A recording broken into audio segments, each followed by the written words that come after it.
Vous ne pouvez pas faire preuve de générosité sans ouvrir votre cœur, puisque c'est ce dernier qui va libérer de l'oxyde nitrique, qui déclenchera à son tour une cascade de substances chimiques, dilatant elles-mêmes les artères. L'action de donner est donc littéralement concomitante au fait d'avoir un cœur en bonne santé. Il y a cette femme qui était devenue sourde au bout d'un an de radiothérapie, et alors que son groupe de parole n'avait cessé de l'encourager à se focaliser sur l'image d'une oreille parfaitement fonctionnelle, elle avait soudainement remarqué qu'elle pouvait de nouveau entendre.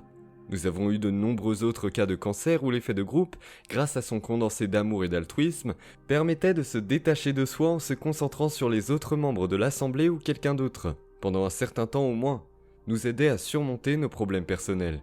Est-ce ce dont tu veux parler, Joe ? Oui. Je pense que l'altruisme est un élément important car le mode opératoire que nous utilisons le plus souvent dans notre travail est la prise de conscience de ce qui nous anime et ce qui nous entoure, afin de pouvoir avoir un impact sur notre environnement. Nous devons concilier une intention claire avec une émotion intense, et cela nécessite un cerveau et un cœur cohérents l'un envers l'autre. Nous créons donc une sorte d'harmonie entre ces deux organes, et beaucoup de gens diront, sur un tout petit événement qui surviendra au cours de toute une semaine, je me bats parce que je ne peux pas vraiment ouvrir mon cœur. Je ne peux pas vraiment ressentir l'amour. Je ne peux pas vraiment. Et je leur répliquerai toujours, eh bien, quels sentiments éprouvez-vous ? Parce que les sentiments que vous éprouvez contribueront à développer votre empathie. Il y a donc une sorte de revirement qui s'opère chez beaucoup de gens. Mais l'un des moments fondamentaux pour nombre d'entre eux advient lorsqu'ils ont la possibilité de guérir une autre personne. Parce qu'à ce moment-là, vous ne pouvez pas faire preuve de générosité sans ouvrir votre cœur.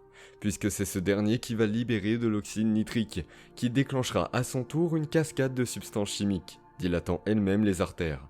L'action de donner est donc littéralement concomitante au fait d'avoir un cœur en bonne santé.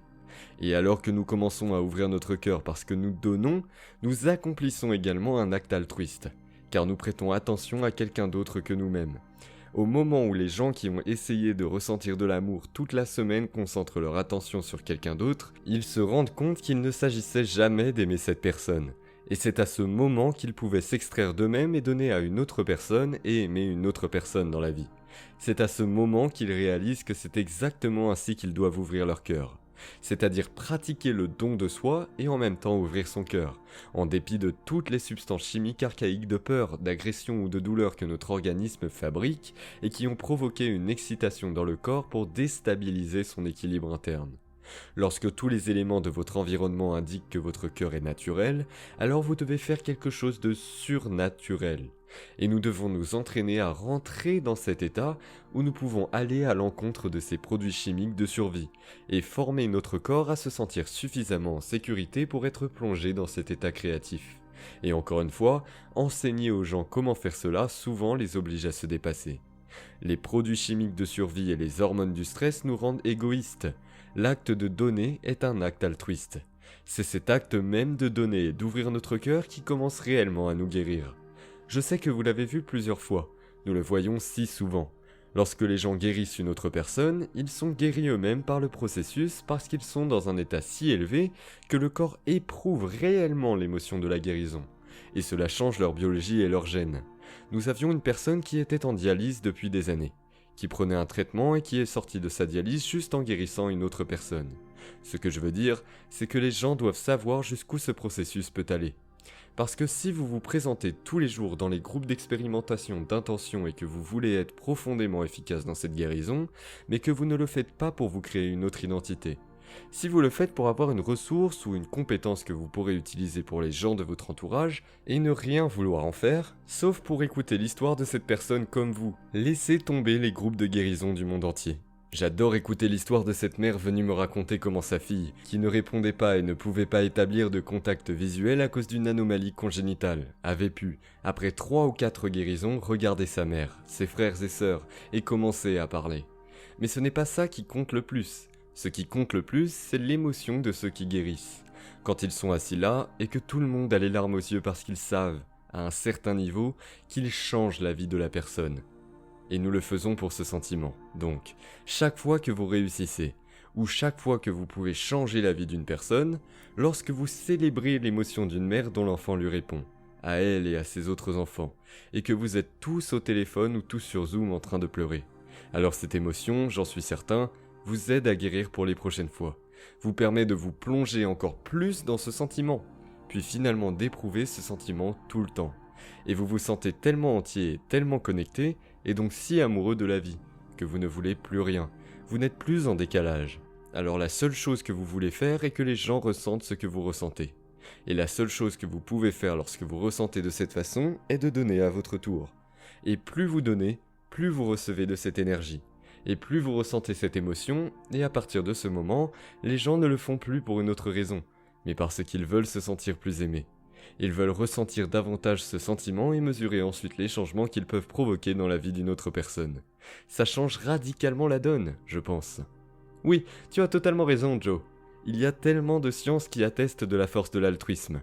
Vous savez, quand j'ai commencé à observer ce genre de guérison dans ces groupes de puissance V, le journaliste en moi se demandait, eh bien, pourquoi? Quelle est la ligne de fond ici? Et j'ai constaté que c'était l'altruisme. Il se trouve que l'altruisme est vraiment comme un gilet pare-balles, car plus vous en faites pour les autres, plus vous êtes en bonne santé, plus vous êtes heureux et plus vous vivez longtemps. Ils ont même trouvé des études sur des gens qui avaient perdu leur emploi. En effet, les Américains qui perdent leur emploi, qui se trouvent dans la tranche des revenus les plus faibles, ne souffrent pas de dépression ou de maladie, tant qu'ils ont deux choses, une forte spiritualité et, plus important encore, une communauté spirituelle forte, celle qui vous vient en aide. C'est donc la connexion, ainsi que l'altruisme qui compte vraiment. Lorsque vous voyez des gens qui sont malades, mais qui font des choses pour d'autres personnes atteintes de la même maladie, ils s'améliorent, ils sont en tout cas plus susceptibles de s'améliorer. Il existe donc des choses extraordinaires de ce genre, et dans notre groupe de pouvoir Puissance V, nous constatons cela avec les gens qui se retrouvent coincés et font quelque chose pour quelqu'un d'autre. J'ai vu ça avec Lisa, qui était bloquée dans sa tentative d'écrire un best-seller.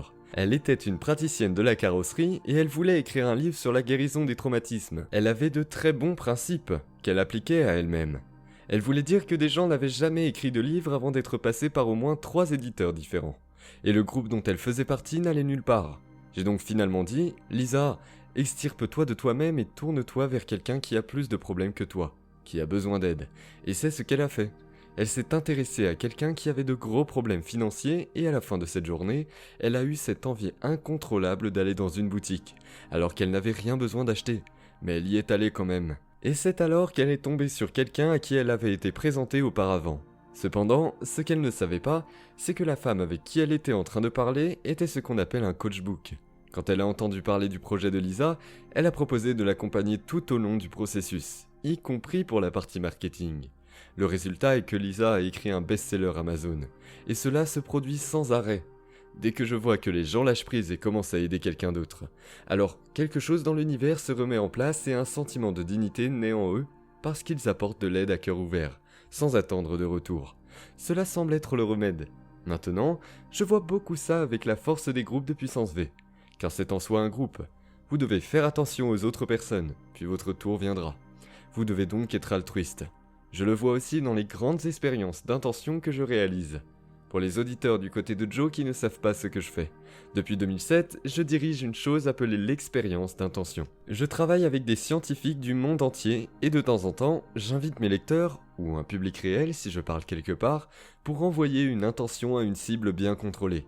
J'en ai fait 36 à ce jour, et 32 ont montré des effets positifs mesurables et significatifs.